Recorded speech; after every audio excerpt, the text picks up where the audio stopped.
Hôm nay có một vụ rất là hay, rất là mới. Vẫn là 3 con gà, vẫn một con gà giống, 2 con gà mái đang đẻ. Nhưng hôm nay mình cho con kia ấp rồi. Đây này, tối mới cho trứng vào, nhưng mà tại vì thế làm từ hôm qua. Nào thằng My, ra tao xem mấy quả trứng này nào. Ấy đó, My.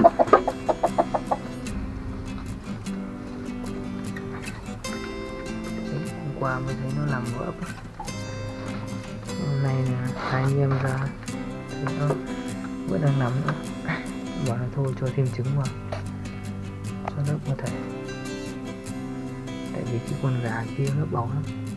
Con gà kia tuần hỏng rồi, con này tiếp cường, con này nó giỏi lắm. Hôm nay cho thêm trứng vào.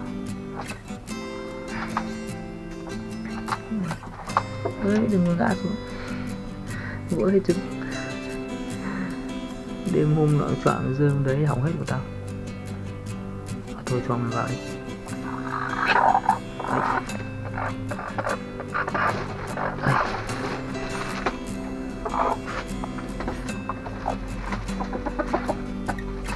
Ấy da, mổ chứ. Xem tí thôi có lấy trứng đâu mà.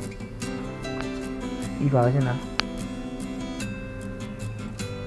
Đấy thì gà, mấy con gà choai choai cũng thế.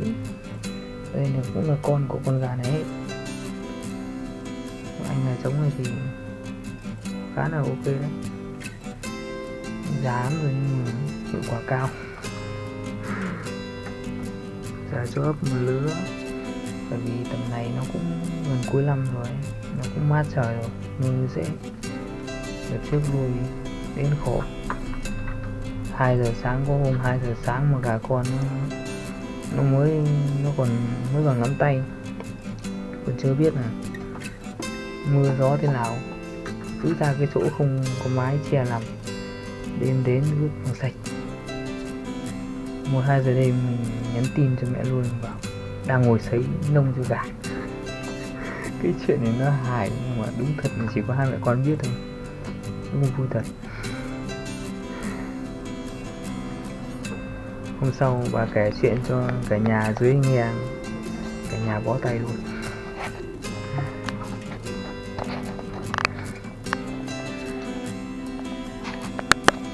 Đây thì lâu lâu nó ấp thì lại cho vào thôi, chứ còn cũng không cho thường xuyên được. Nuôi như này thì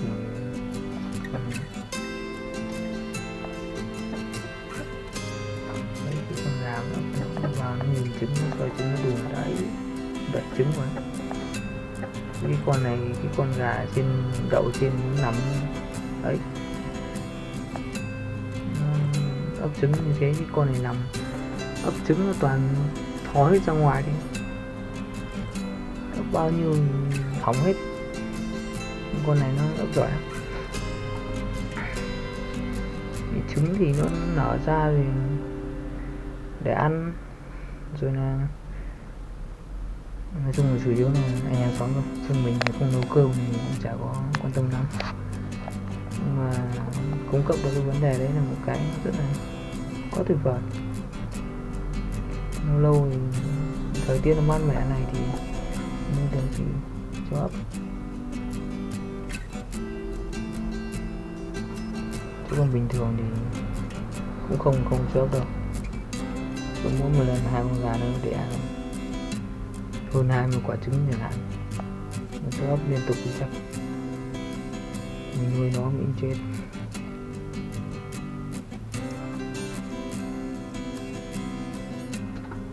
Ok, hôm nay cũng là muộn lắm rồi, mình cũng phải đi ngủ đây, xong rồi nhá.